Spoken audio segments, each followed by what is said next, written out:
me where the...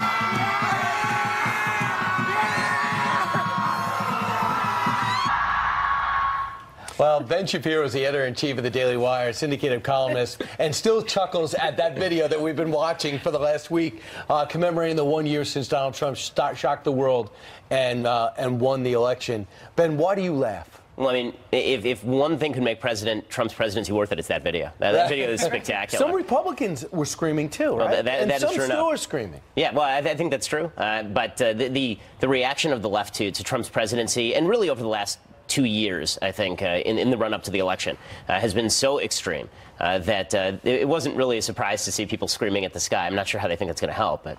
Yeah, there are a number of Democrats who are just screaming at the TV every time Donald Trump comes on television. And in fact, there are some House Democrats who are going to launch another swing at impeachment later today. I can't imagine what they're thinking. If they were actually to succeed in impeaching Trump, let's say that they were to win the House next year and probably not win the Senate, so the impeachment doesn't go through. So they impeach, but they don't actually convict in the Senate. That would be the stupidest thing they could possibly do, because nothing would rally Trump's base quite like an impeachment over charges that have yet to be specified. Again, I'm not sure exactly on what grounds they're impeaching him. They actually have to provide some sort of grounds for getting rid of him. Otherwise, too much tweeting. Yeah, I guess that would be it, right? Well, you see the fantasy spot that Tom Steyer bought, saying, look at all the things he's done, two-thirds of which is pure fiction, but people believe it. Well, I think people believe what they want to believe in these situations. I mean, the left is still focused on the idea that Trump somehow stole the election in collusion with Russia, and that's more wishful thinking than it is reality.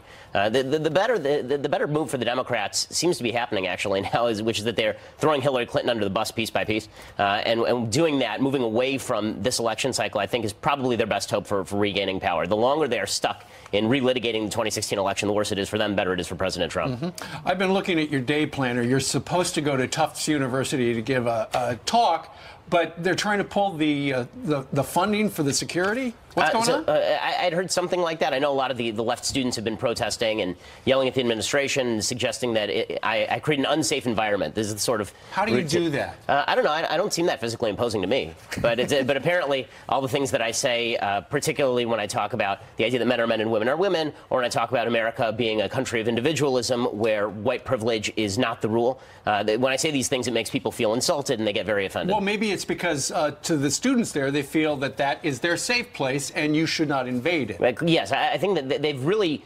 conflated my differing politics with me insulting their identity. It's one of the most dangerous things that's happening politically in the country, is this idea that if I disagree with you, it's not a disagreement over the issues or over what we believe. It's a disagreement with you as a human. Goes back to tolerance, unless you feel differently than we do.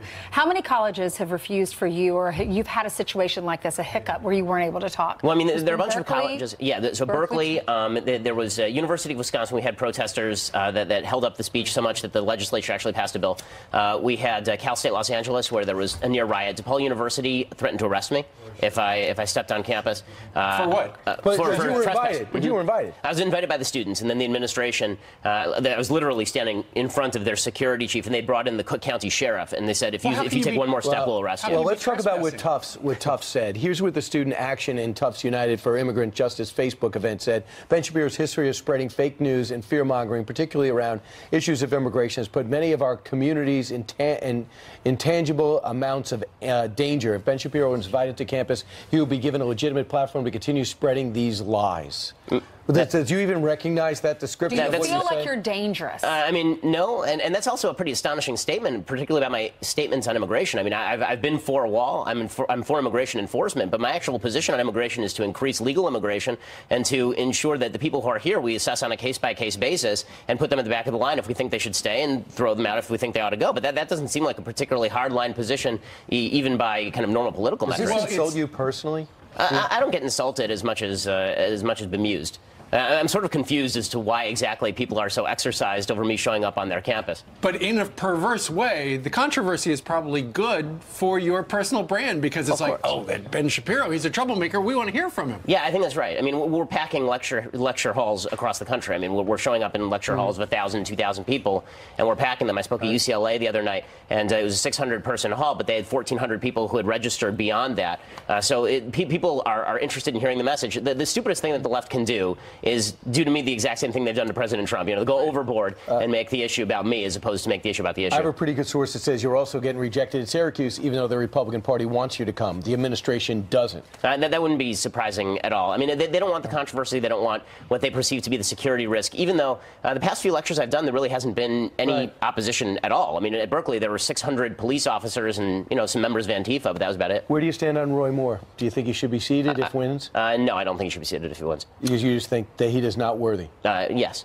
I think it's a disaster for the Republican Party if a man who has credible allegations that he has not rebutted of child molestation is seated as a senator. Well, we know you're going to be seated at noon on another curvy couch doing Outnumbered today, right? Yeah, looking forward to it. All right. Yeah. Ben? Thanks so much. I believe that you believe that. No, it's going to be fun. It's a fantastic show. And by the way, somebody on our crew listens to your podcast whenever you put it out. If you haven't heard it, go to iTunes or SoundCloud, Google any of Store. the apps. Yeah, thank you. Right.